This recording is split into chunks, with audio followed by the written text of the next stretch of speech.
programme vous est offert par Illico Cash.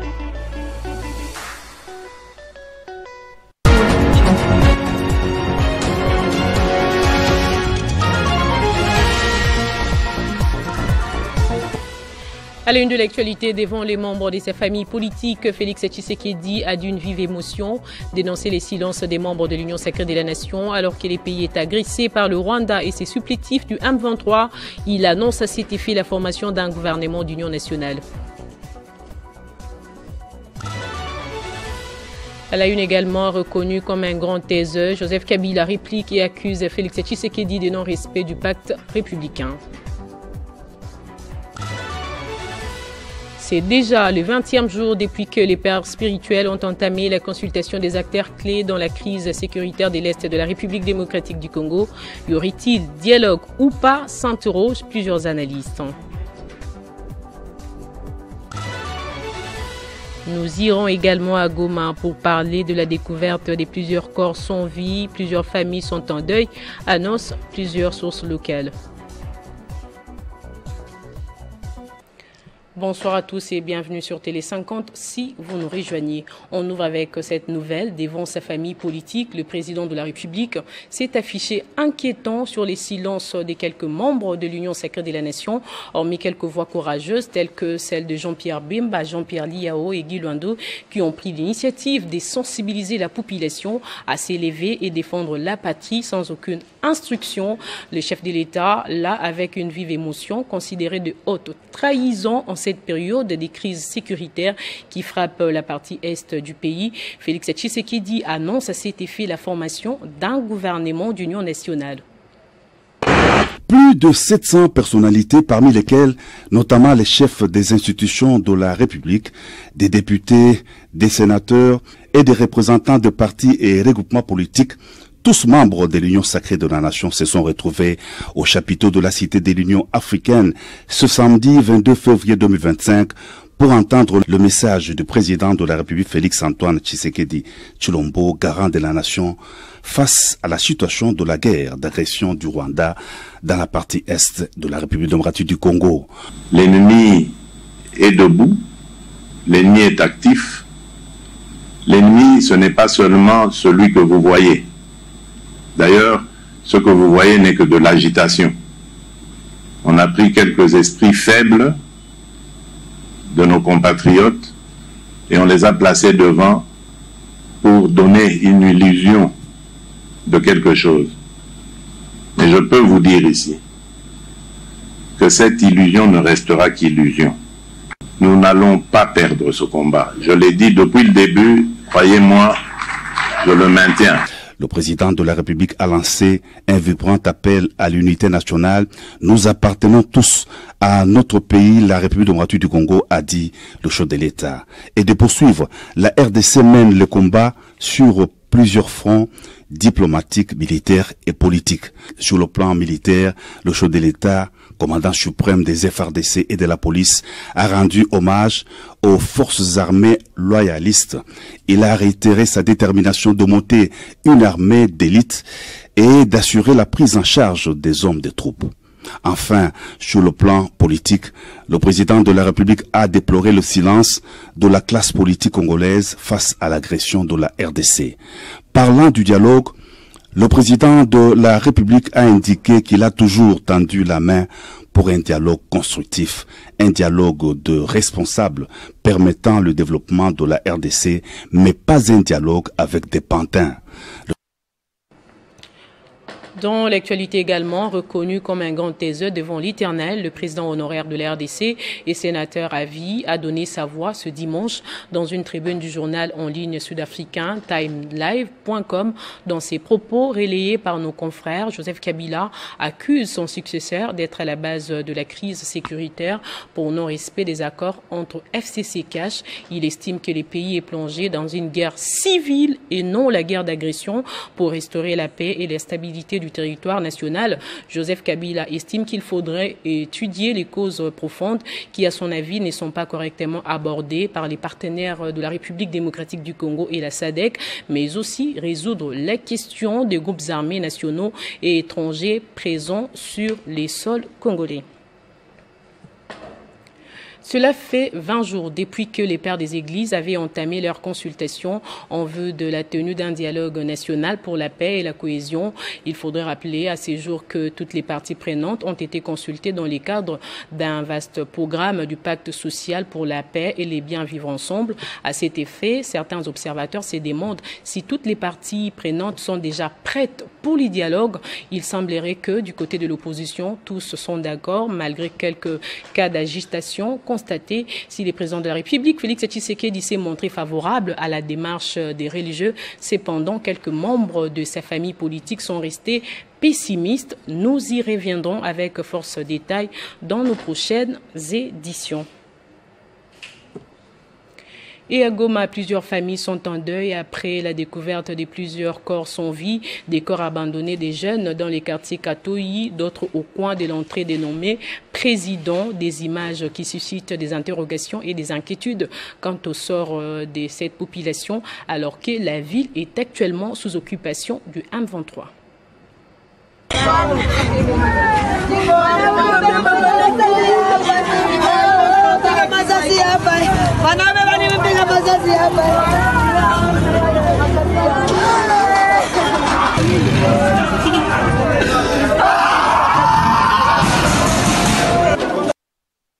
Pendant ces temps, le Centre national des transfusions sanguines annonce la finalisation du colissage de 1200 poches de sang destinées à soutenir les victimes des récents affrontements de l'invasion rwandaise contre la RDC. Ces affrontements ont engendré de nombreux morts et blessés dans les villes de Goma, Bukavu et Uvira, qui jusqu'à présent occupées par l'armée rwandaise.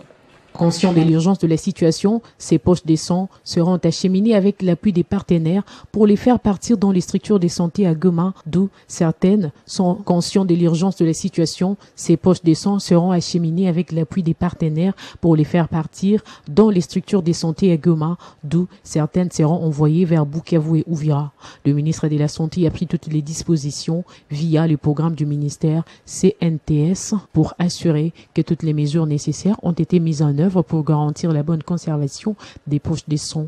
Des précautions rigoureuses ont été prises en amont afin d'assurer la qualité du sang envoyé. Par exemple, des tests de 4e génération ont été réalisés sur les sangs collectés pour détecter d'éventuelles maladies transmissibles par voie sanguine telles que les VIH et la syphilis, garantissant ainsi la sécurité des receveurs. Ces poches de sang ont été récoltées dans le cadre de la campagne Sang pour nos populations FARDC Wazalendo initiée par le ministre de la Santé publique, Hygiène et Prévoyance sociale, le Dr Samuel Roger Kamba. Lors du lancement de cette campagne à l'esplanade du Palais du Peuple, la première dame, Denise Nyakero, Madame la Première ministre, Judith Souminois et lui-même, le Dr Roger Kamba, ont donné l'exemple en faisant don de leur propre sang. Cette initiative a inspiré de nombreuses autorités et citoyens à participer et la campagne est toujours en cours visant à réduire au moins 5000 poches de sang. Il s'agit là pour les ministères de la Santé d'une façon de poser des actes concrets en solidarité avec les Congolais victimes de la guerre d'agression rwandaise. Revenons sur ces sujets d'équerre, ces gestes plutôt d'équerre accomplis par les députés nationaux Obedi Nyamangwaku en faveur des militaires FARDC blessés des guerres dans la province du Sud Kivu. Il s'agit d'un don en vivres remis à ces soldats engagés au front pour défendre la patrie. C'est un geste de solidarité visant à soulager la peine des compatriotes blessés sur le champ de bataille. L'élu des Fizi a apporté un lot de vivres aux soldats FARDC et Wazalendo blessés en pleine guerre pour défendre la patrie face aux rebelles du M23 soutenus par le Rwanda. Un don qui témoigne de l'engagement indéfectible du député national Obedi Nyamangioku. Il réaffirme son soutien indéfectible aux forces armées de la RDC et s'inscrit dans la vision du chef de l'État Félix Tshisekedi qui œuvre pour le retour de la paix dans l'est du pays. Ce qui nous a motivés, c'est tout simplement l'esprit patriotique et des remerciements parce que nos militaires et les Wazalendo font un travail terrible, des sacrifices. Ils sacrifient leur vie pour l'intérêt national, pour la protection de notre pays, quoi, pour la souveraineté nationale.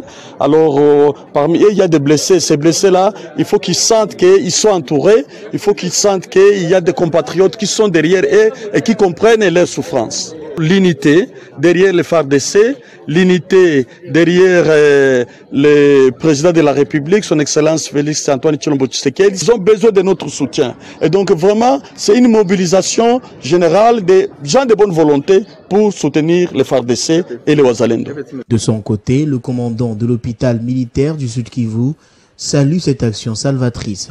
Pour moi, au lieu de dire merci, je pouvais dire tout simplement que Dieu puisse remettre au centuple ce qu'il a pu sortir. Notons que ce don est une preuve supplémentaire de son engagement aux côtés des forces armées de la République démocratique du Congo. Place au rappel des titres à présent. Devant les membres de sa famille politique, le chef de l'État a d'une vive émotion dénoncé les silences des membres de l'Union sacrée de la Nation. Alors que le pays est agressé par le Rwanda et ses supplétifs du M23, il annonce à cet effet la formation d'un gouvernement d'union nationale. Reconnu comme un grand taiseux, Joseph Kabila réplique et accuse Félix Tshisekedi de non-respect du pacte républicain. C'est déjà le 20e jour depuis que les pères spirituels ont entamé la consultation des acteurs clés dans la crise sécuritaire de l'Est de la République démocratique du Congo. Y aurait-il dialogue ou pas, s'interrogent plusieurs analystes. À Goma, plusieurs corps sans vie ont été découverts. Plusieurs familles sont actuellement en deuil, selon plusieurs sources locales. Ainsi s'achève complètement ce journal. L'actualité se poursuit sur les www.tele50.cd et sur notre chaîne YouTube Banamboka Congo.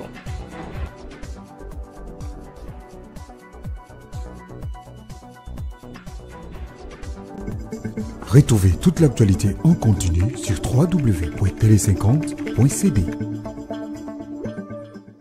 Ce programme vous a été offert par Illico Cash.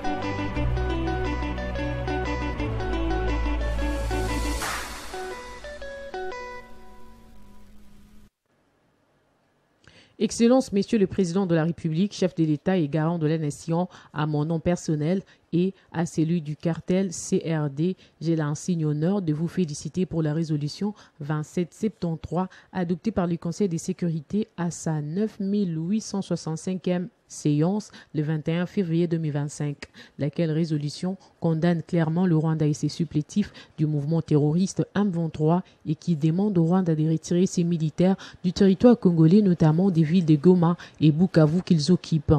Cette victoire diplomatique traduit à la fois votre leadership éclairé. On sait que face au complot contre notre pays, vous avez aligné concomitamment plusieurs fronts, notamment le front militaire, le front diplomatique, le front judiciaire international que vous coordonnez et suivez personnellement avec opiniâtreté, parfois là où les espoirs de certains s'évanouissent. Ceci prouve votre attachement à la souveraineté, à l'indépendance, à l'unité, à l'intégrité territoriale de la République démocratique du Congo et à la paix dans la région. Il y a lieu de rappeler que c'est depuis plus de 30 ans que notre pays fait l'objet d'agressions de la part du Rwanda de Paul Kagame. Cependant, votre diplomatie agissante a obtenu de la communauté internationale la reconnaissance, son détour du rôle macabre joué par le Rwanda dans cette tragédie du siècle qui fait actuellement plus de 13 millions de morts et plus de 6300 déplacés internes. Je vous encourage, je vous assure de mon soutien inconditionnel et de celui de mon cartel. Par cette occasion, j'exhorte chaque Congolais des partout où il s'y trouve de demeurer derrière les garants de la nation que vous êtes jusqu'à la victoire finale. Fête à Kinshasa, le 22 février 2025, Christophe Mbosonko Diampwanga.